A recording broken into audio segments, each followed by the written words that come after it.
Mi marido creía que yo estaba demasiado ocupada con mis proyectitos, como para darme cuenta de su traición. Lo que no sabía es que esos proyectos, el trabajo de mi vida que él despreciaba, se convertirían en el arma perfecta para demoler su mundo. Esta es la historia de cómo una arquitecta usó su mente para diseñar la venganza más calculada y precisa que puedas imaginar.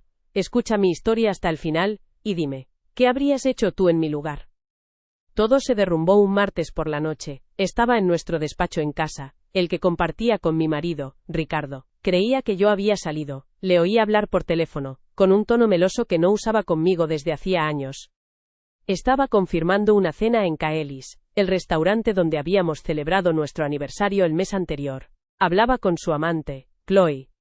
La tranquilidad con la que planeaba su engaño me heló la sangre, pero fue una sola palabra la que lo rompió todo. No te preocupes, no sospechará nada, se rió. Elena está demasiado inmersa en sus proyectitos, como para ver lo que tiene delante. Proyectitos. Esa palabra me golpeó en el estómago. Mis proyectitos eran los cimientos de nuestro estudio, de nuestra vida, de la fortuna que él ahora usaba para traicionarme. En ese instante, no lloré. El amor se evaporó, y en su lugar apareció una claridad gélida, la de una estratega, a la que le acaban de asignar un nuevo encargo. El más personal de su carrera. Mi nombre es Elena Navarro. Crecí en Vallecas, un barrio obrero de Madrid. Mi padre era carpintero, un hombre meticuloso que me enseñó que sin una buena base, todo se viene abajo. Esa lección la apliqué a todo. Estudié mucho, conseguí una beca para una escuela de arquitectura de prestigio, y allí conocí a Ricardo Mendoza. Él era el carisma, la visión. Yo era la estrategia, la que hacía que sus ideas grandilocuentes fueran posibles, rentables y premiadas. Nos casamos y fundamos Asterisco Navarro y Mendoza Arquitectos Asterisco. Durante 15 años, fui el motor silencioso de esa empresa. La Navarro del nombre que nadie veía, pero que cerraba cada contrato, aseguraba la financiación y garantizaba que cada edificio se mantuviera en pie. Sacrifiqué mi propio reconocimiento para que él brillara, porque creía que éramos un equipo, que construíamos un legado juntos. ¡Qué ingenua fui! Toda mi vida estaba invertida en esa sociedad de la que él acababa de burlarse. La caída no fue un grito, sino un colapso silencioso y profundo. De repente, mi casa ya no era mi hogar, sino la escena de un crimen. Nuestro matrimonio, una farsa. El estudio, un monumento a mi propia ceguera. Lo que perdí en ese instante fue el futuro que había imaginado. El dolor inicial, agudo y punzante, se transformó en cuestión de minutos en una furia fría, metódica. Sentí la humillación de haber sido subestimada por la única persona en la que había confiado ciegamente. Decidí no decirle nada a nadie. Me aislé en mi propio plan, manteniendo una fachada de normalidad que me quemaba por dentro. Asistía a las reuniones con él, sonreía con sus chistes, incluso compartía la cama con el hombre que me despreciaba. Cada gesto amable, cada roce accidental, era como echar más leña al fuego. Esa normalidad forzada se convirtió en mi campo de entrenamiento, afilando mi determinación hasta convertirla en una cuchilla. Mi mayor recurso no era el dinero ni los contactos, era la misma inteligencia que Ricardo había menospreciado. Mi mente, entrenada para analizar sistemas complejos, predecir resultados y encontrar el punto débil de cualquier estructura, ahora estaba centrada en un único objetivo, su destrucción. Conocía cada detalle financiero, cada cláusula contractual y cada vulnerabilidad de nuestro estudio mejor que él, porque yo los había construido. Y además, tenía mis proyectitos. Durante años, había mantenido archivos meticulosos, tanto digitales como físicos, de cada decisión clave, cada plano estratégico, cada aportación que había salvado un proyecto, o conseguido un cliente importante. Tenía pruebas irrefutables de que yo era la verdadera arquitecta de nuestro éxito, no solo la mujer de Ricardo. Sus palabras condescendientes se convirtieron en mi mantra, el motor que impulsaba cada uno de mis movimientos. Él nunca lo vería venir. Bauticé mi plan como Proyecto Ocaso. Lo dividí en 3 fases, como cualquier buen proyecto de arquitectura. La primera fase era el reconocimiento del terreno. En menos de 48 horas, usando mis habilidades de investigación, identifiqué a la amante. Se llamaba Chloe Reyes. Y el primer giro del destino no tardó en aparecer. Chloe estaba casada. Su marido era Marcos Reyes, un periodista de investigación bastante conocido y respetado. La segunda fase la llamé alianzas estratégicas. No iba a actuar como una esposa despechada. Contacté a Marcos Reyes como una profesional que propone un negocio. Quedamos para tomar un café en un lugar discreto. No hubo lágrimas ni reproches. Le presenté una carpeta delgada, con un aspecto impecable y profesional. Dentro estaban las pruebas, recibos de hotel, datos del GPS del coche de empresa de Ricardo, y un breve clip de audio de la llamada que yo había grabado. Nuestros cónyuges están involucrados en una asociación que perjudica nuestros activos, le dije mirándole directamente a los ojos. Propongo una disolución controlada y pública. Marcos, un hombre pragmático a pesar del evidente dolor que sentía, tardó apenas un minuto en comprender. Vio la lógica fría en mi propuesta. Devastado pero inteligente, aceptó formar parte de mi plan. La alianza estaba sellada. La tercera y última fase era la ejecución, la más delicada. Descubrí la fecha y la hora exactas de la cena de Ricardo y Chloe en Caelis. Reservé una mesa para 2 a mi nombre para esa misma noche, a la misma hora. Pedí específicamente la mesa de al lado, con una línea de visión perfecta. Marcos y yo coordinamos nuestra llegada al minuto. Íbamos a ejecutar un jaque mate silencioso y quirúrgico, sin necesidad de levantar la voz. Llegamos al restaurante. Él, impecablemente vestido con un traje oscuro. Yo, con un vestido que Ricardo nunca me había visto, uno que guardaba para una ocasión especial. Caminamos hacia nuestra mesa con calma. Ricardo y Chloe ya estaban allí, riendo con una copa de champán en la mano. La risa se congeló en los labios de Ricardo en cuanto me vio. Luego vio a Marcos a mi lado. Su rostro pasó del desconcierto al pánico en un segundo. Se quedó pálido, sin palabras. Chloe nos miraba, sin entender nada. Antes de que Ricardo pudiera articular una sola sílaba, me acerqué a su mesa, y con un movimiento suave, deposité sobre el mantel un portafolio de cuero negro. No eran los papeles del divorcio. Era algo mucho más devastador. Era una propuesta detallada para la disolución de nuestra sociedad profesional. Dentro de ese portafolio estaba su ruina. Invocaba una cláusula de nuestro acuerdo fundacional, que yo misma redacté 15 años atrás, y que él, obviamente, había olvidado. Dicha cláusula estipulaba que, en caso de disolución, los clientes principales cuya captación y gestión dependieran directamente de la estrategia de uno de los socios, permanecerían ligados a ese socio. Y yo tenía pruebas documentadas de que nuestros 3 clientes más grandes, los que suponían el 80% de nuestra facturación, estaban contractualmente ligados a mí. Siempre subestimaste mis proyectitos, Ricardo, le dije con una voz serena, completamente vacía de emoción. Este es el más reciente, considéralo inaugurado. Su mandíbula se desencajó, miró los papeles, luego a mí, luego a Chloe, que empezaba a comprender la magnitud del desastre. Su mundo se estaba desmoronando en el restaurante más exclusivo de Madrid. La caída fue total y fulminante. En un solo movimiento, quedaba humillado públicamente frente a su amante y al marido de ésta. Profesionalmente estaba acabado. Sin esos clientes, el estudio no era más que una cáscara vacía, y económicamente, se enfrentaba a la ruina. La vida de Chloe implosionaba a su lado, con su marido observándola con una decepción gélida. Mi victoria no era solo moral, era absoluta. Me levanté de la mesa. Le hice a Marcos un leve gesto con la cabeza, un gesto de misión, cumplida entre 2 socios inesperados. Él asintió, recogió su dignidad, y se preparó para su propia conversación. Yo no necesitaba decir nada más. Di media vuelta y salí del restaurante sola, sin mirar atrás, dejando las ruinas de mi antigua vida ardiendo en silencio sobre un mantel de lino blanco. El aire de la noche en Madrid nunca me había parecido tan fresco, tan limpio. No sentía euforia, sino una calma profunda, una sensación de justicia silenciosa. El proyecto había concluido con éxito. Los cimientos que él había intentado dinamitar seguían en pie, más sólidos que nunca, porque eran míos. Él, en cambio, se había quedado sin nada sobre lo que construir. Mientras me alejaba por la calle iluminada, imaginé la escena que dejaba atrás. El portafolio de cuero negro sobre la mesa. Y en la portada, visible para cualquiera que se acercara, el título que yo misma había diseñado con una tipografía elegante y afilada. Proyecto Ocaso Informe Final. En la historia de hoy, descubrirás cómo la misma inteligencia que mi marido despreciaba, se convirtió en el arma para diseñar la venganza más precisa y demoledora que puedas imaginar. Él creía que yo estaba demasiado ocupada con mis proyectitos, como para darme cuenta de su traición, pero fueron precisamente esos proyectos los que demolieron su mundo.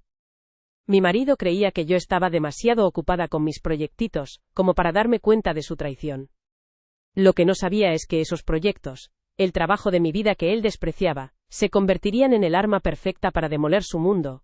Esta es la historia de cómo una arquitecta usó su mente para diseñar la venganza más calculada y precisa que puedas imaginar. Escucha mi historia hasta el final, y dime, ¿qué habrías hecho tú en mi lugar? Todo se derrumbó un martes por la noche. Estaba en nuestro despacho en casa, el que compartía con mi marido Ricardo. Creía que yo había salido. Le oí hablar por teléfono, con un tono meloso que no usaba conmigo desde hacía años. Estaba confirmando una cena en Caelis, el restaurante donde habíamos celebrado nuestro aniversario el mes anterior. Hablaba con su amante, Chloe. La tranquilidad con la que planeaba su engaño me heló la sangre, pero fue una sola palabra la que lo rompió todo. No te preocupes, no sospechará nada, se rió. Elena está demasiado inmersa en sus proyectitos, como para ver lo que tiene delante. Proyectitos. Esa palabra me golpeó en el estómago.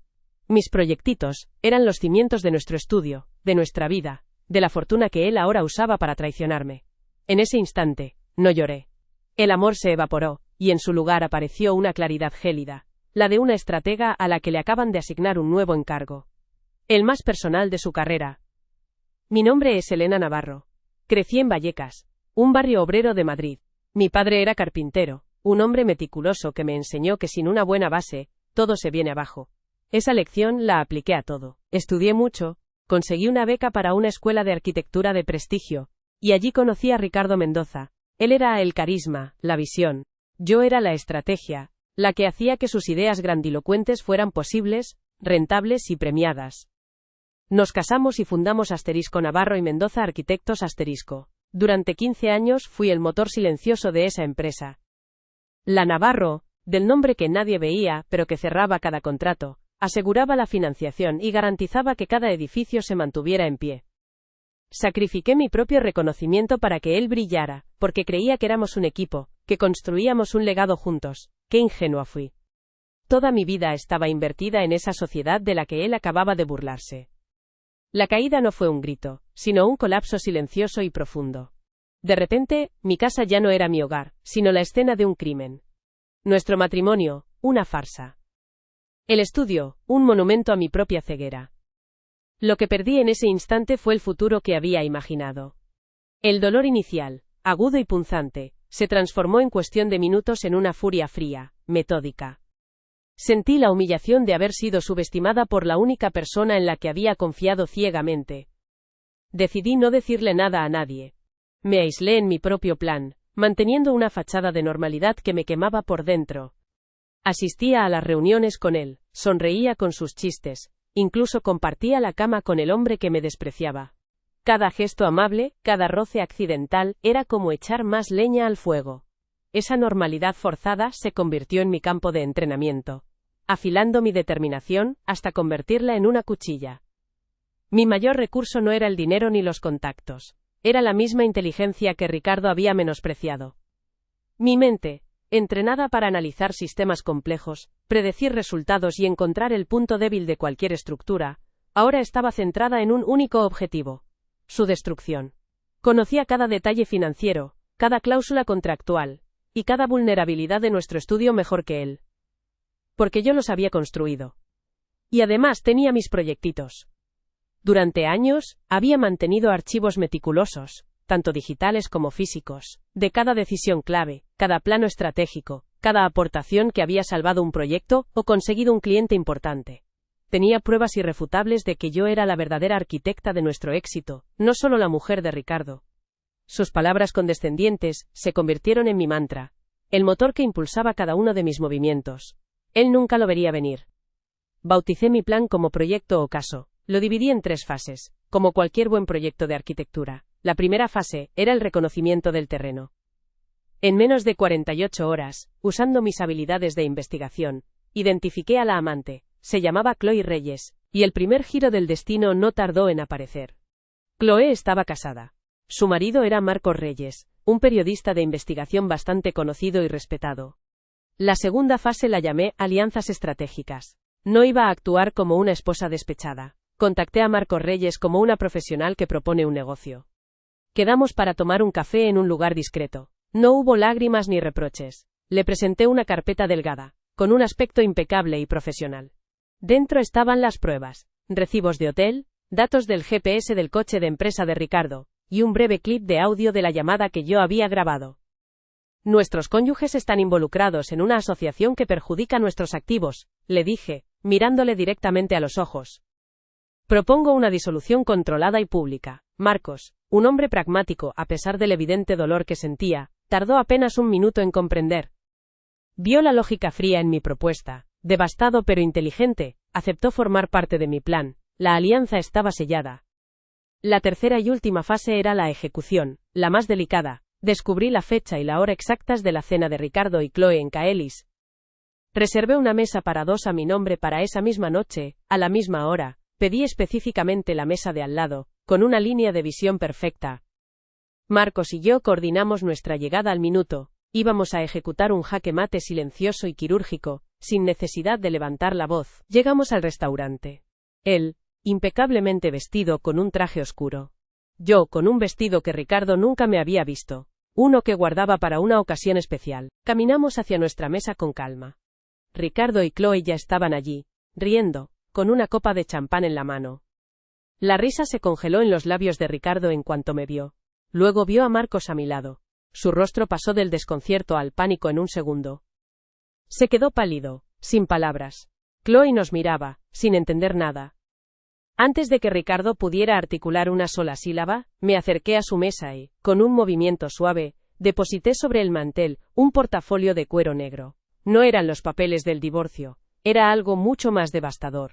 Era una propuesta detallada para la disolución de nuestra sociedad profesional. Dentro de ese portafolio estaba su ruina. Invocaba una cláusula de nuestro acuerdo fundacional, que yo misma redacté 15 años atrás, y que él, obviamente, había olvidado.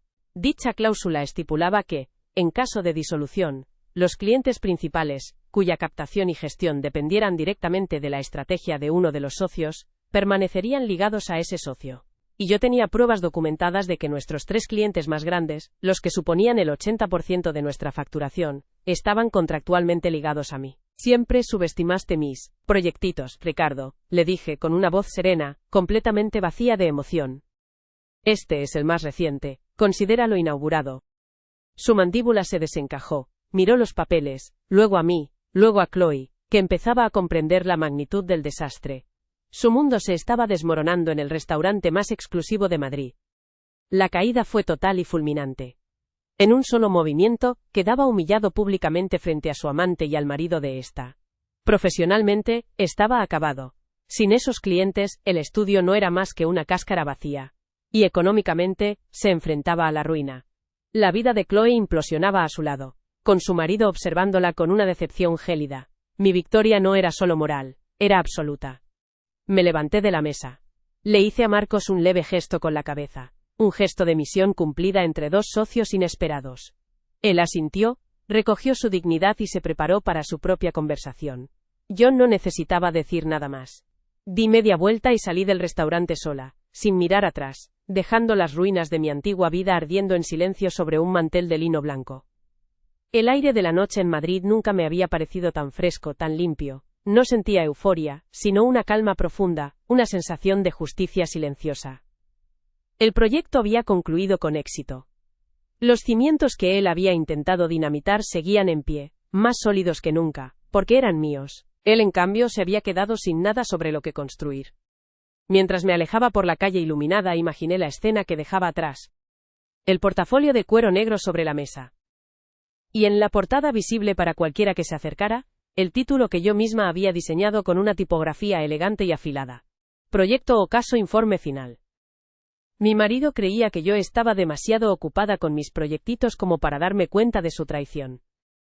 Lo que no sabía es que esos proyectos, el trabajo de mi vida que él despreciaba, se convertirían en el arma perfecta para demoler su mundo. Esta es la historia de cómo una arquitecta usó su mente para diseñar la venganza más calculada y precisa que puedas imaginar.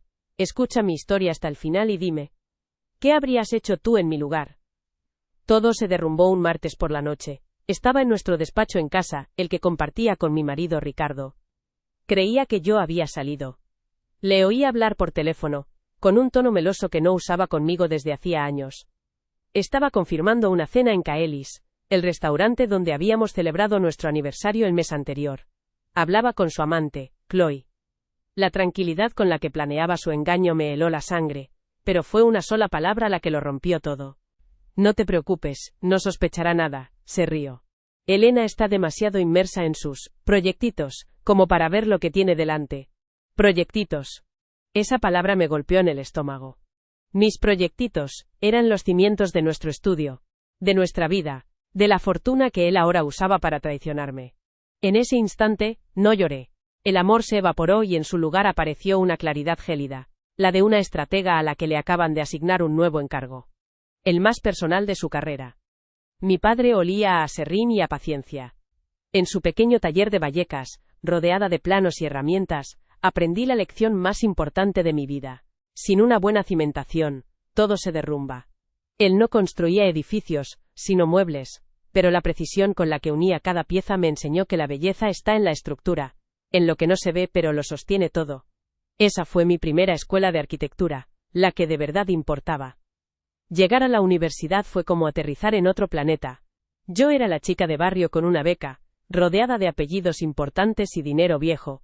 Mientras otros iban a fiestas, yo pasaba las noches en la biblioteca, luchando el doble para demostrar que merecía estar allí. No lo hacía por ambición, sino por una especie de lealtad a mi padre y a su taller. Quería construir cosas que duraran, que tuvieran una base tan sólida como las que él me había enseñado a respetar. Fue allí donde conocí a Ricardo. Él era todo lo que yo no era. Carismático, ruidoso, lleno de ideas grandiosas que parecían nacer de la nada. Me deslumbró su visión, su capacidad para soñar a lo grande. Y él vio en mí la pieza que le faltaba. La persona que podía coger sus sueños y darles forma, hacerlos reales, funcionales y sobre todo, estables. Creí que nos complementábamos, que juntos éramos la estructura perfecta. Los primeros años de Navarro y Mendoza Arquitectos fueron una locura maravillosa. Trabajábamos en un piso minúsculo, con el olor a café rancio y la ilusión como único capital. Recuerdo una noche, a punto de perder nuestro primer cliente importante porque el presupuesto de Ricardo era una fantasía. Me quedé toda la madrugada redibujando planos, optimizando materiales y encontrando una solución que salvó el proyecto. Él lo celebró como una victoria suya, y yo le dejé, porque su alegría era la mía. Poco a poco, los roles se definieron sin que nadie lo dijera en voz alta. Él se convirtió en la cara pública, el genio creativo que salía en las revistas.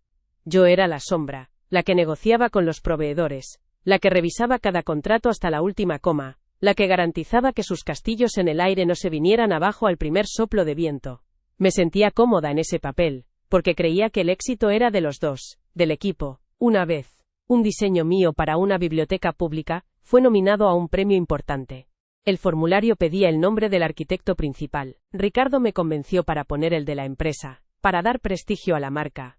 Cuando ganamos, fue él quien subió al escenario a recoger el galardón y a dar el discurso. Yo aplaudí desde mi asiento entre el público, sintiendo una punzada de algo que entonces no supe nombrar pero que ahogué con la excusa de que era por el bien común.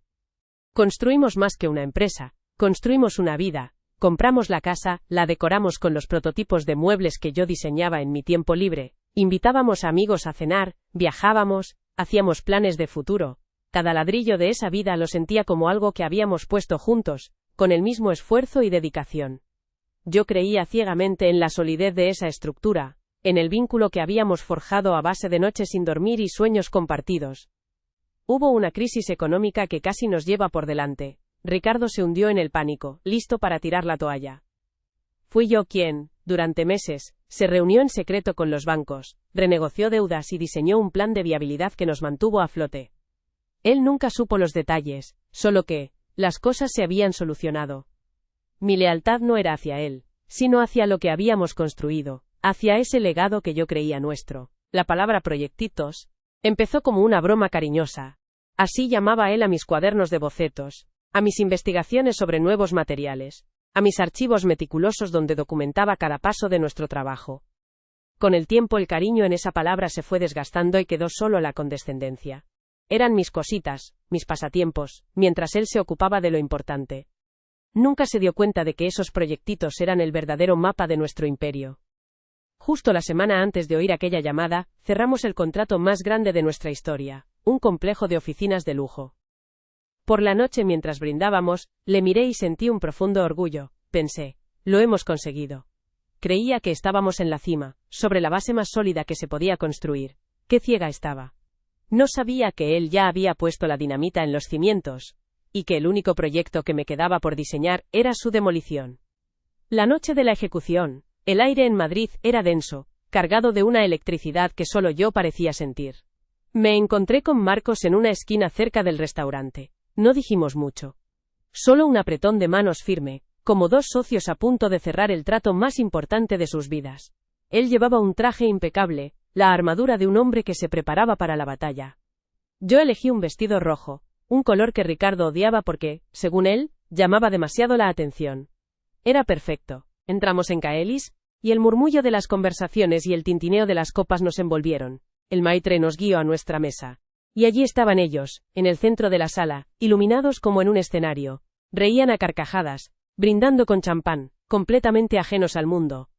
Verlos así, tan felices en su engaño, no me produjo dolor, sino una confirmación helada de que estaba haciendo lo correcto.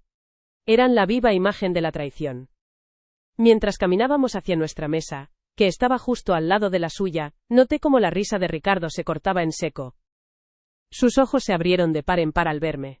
Primero fue la confusión, luego el reconocimiento, y finalmente, un pánico puro y primitivo que le desfiguró la cara. Su mirada saltó de mí a Marcos, y en ese instante supo que no era una coincidencia. Su castillo de naipes empezaba a temblar. Chloe tardó un segundo más en comprender. Su sonrisa se desvaneció, reemplazada por una mueca de desconcierto. Miraba de su marido a Ricardo, luego a mí, intentando encajar las piezas de un puzzle imposible. El silencio que se instaló en su mesa fue tan denso que pareció absorber todo el sonido del restaurante. Para ellos, el tiempo se había detenido. No nos sentamos. Me quedé de pie junto a su mesa, con Marcos a mi lado como un testigo silencioso. Dejé que el pánico de Ricardo creciera, que el sudor empezara a perlarle la frente. Quería que saboreara cada segundo de su caída, que la sintiera en los huesos antes de que yo pronunciara una sola palabra. Era una arquitecta al fin y al cabo, y la tensión es un elemento estructural clave.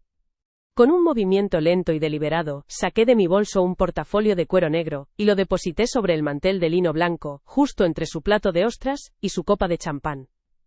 El sonido sordo de la piel contra la tela fue el único ruido en nuestro pequeño universo de caos.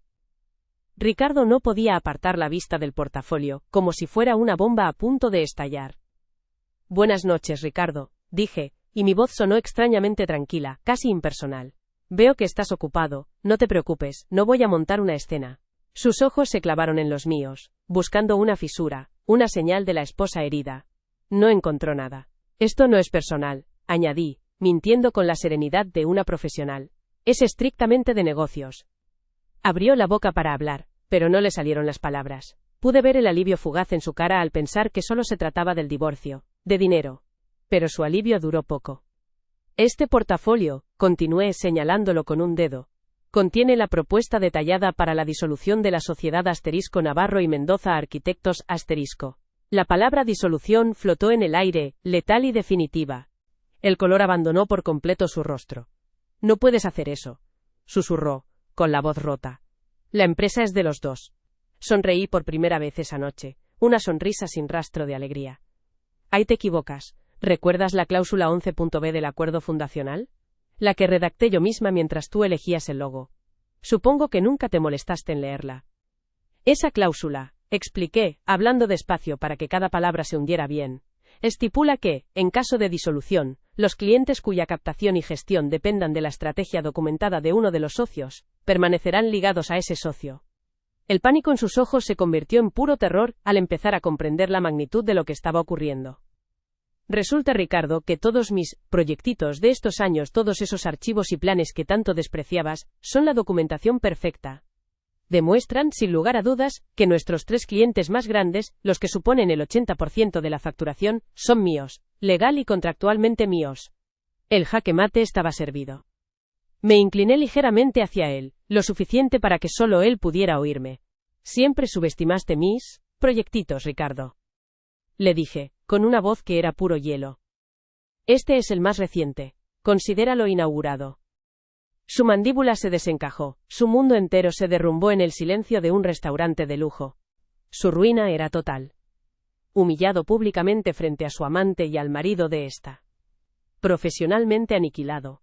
Porque sin esos clientes, el estudio no era más que un nombre en una puerta y una montaña de deudas. Y económicamente destrozado. Había perdido su pasado, su presente y su futuro en menos de 5 minutos. Chloe lo miraba con una expresión de horror. No solo estaba sentada frente a un infiel, sino frente a un hombre acabado, un fraude que acababa de perderlo todo. La vida que él le había prometido, construida sobre mis cimientos, acababa de ser demolida ante sus ojos. Ella era solo un daño colateral más en la zona cero de su ego. Me erguí y le dirigí a Marcos un leve asentimiento con la cabeza. Nuestro acuerdo estaba cumplido.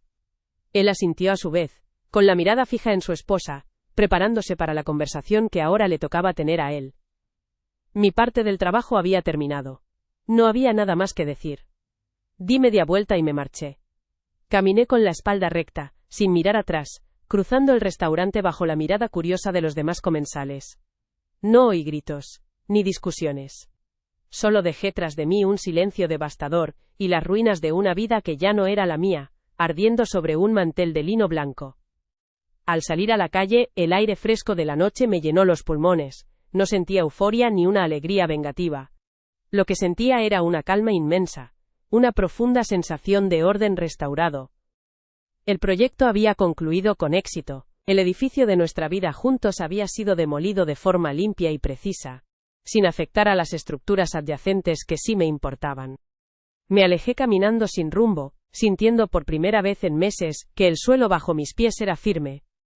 Él había creído que yo era una simple decoración en el edificio que él había construido. Se equivocó. Yo era los cimientos, las vigas maestras y los planos. Y lo que un arquitecto diseña, también sabe cómo demolerlo. A lo lejos, imaginé el portafolio negro sobre la mesa. En la portada, con una tipografía elegante y afilada, se podía leer el título que yo misma había diseñado esa misma tarde: El epitafio de nuestra vida en común. Proyecto Ocaso, informe final. La noche era mía, el futuro, también. Mi mayor recurso no era algo que encontré, sino algo que Ricardo siempre dio por sentado: mi mente. La misma inteligencia que él había relegado a la gestión de los detalles aburridos, mientras él se dedicaba a las grandes ideas. Pensaba que mi cerebro solo servía para cuadrar presupuestos y revisar contratos, sin darse cuenta de que mi verdadera habilidad era ver el sistema completo, identificar sus puntos de apoyo y, sobre todo, sus puntos de quiebre. Mi formación como arquitecta me enseñó que toda estructura, ya sea un rascacielos o una empresa, tiene un punto de carga crítico. Un lugar donde la tensión se concentra y que, si se presiona de la forma adecuada, puede provocar un colapso total. Durante 15 años, mi trabajo había sido reforzar esos puntos. A partir de esa noche, mi único objetivo fue encontrar el de Ricardo y aplicar la presión exacta para demolerlo. Y entonces recordé mis proyectitos. No eran solo bocetos o ideas sueltas.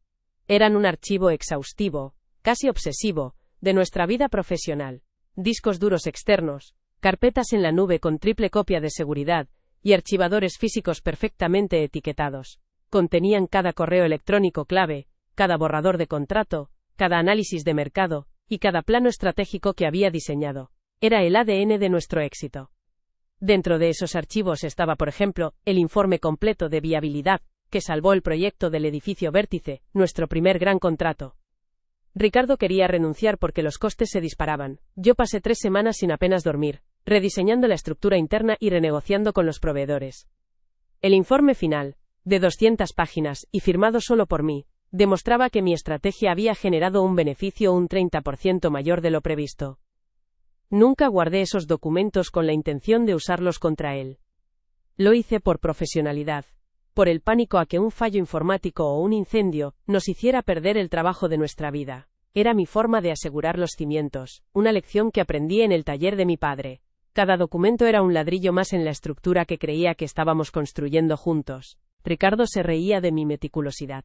Lo llamaba mi manía de archivera.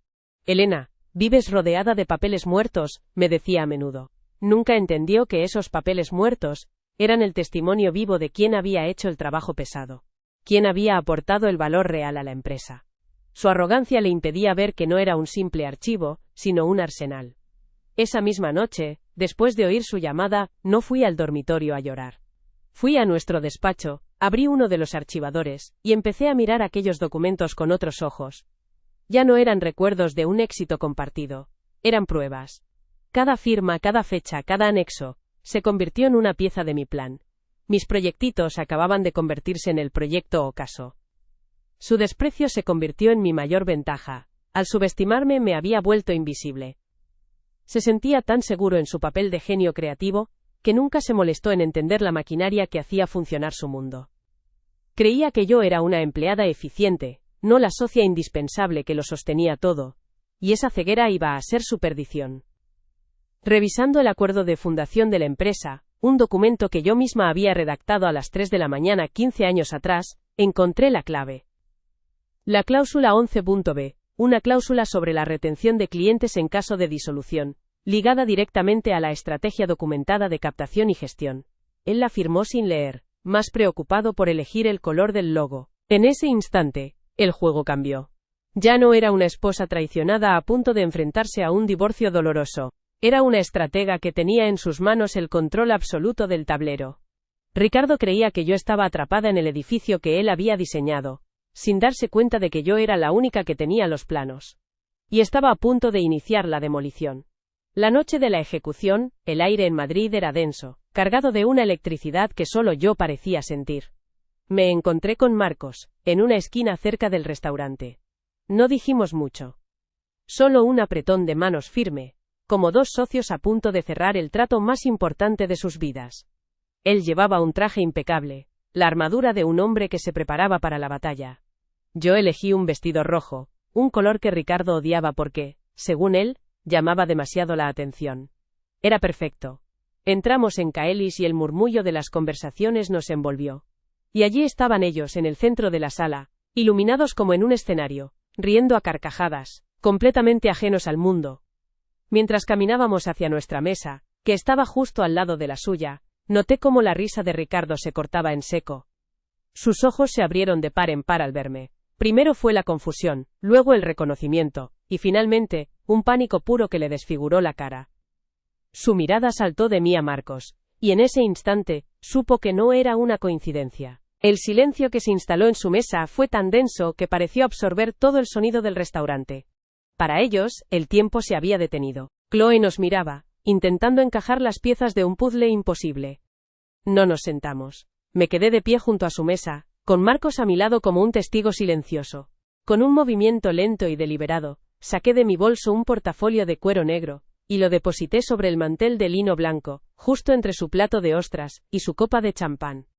Buenas noches, Ricardo, dije, con una voz extrañamente tranquila. Esto no es personal, añadí, mintiendo con la serenidad de una profesional. Es estrictamente de negocios.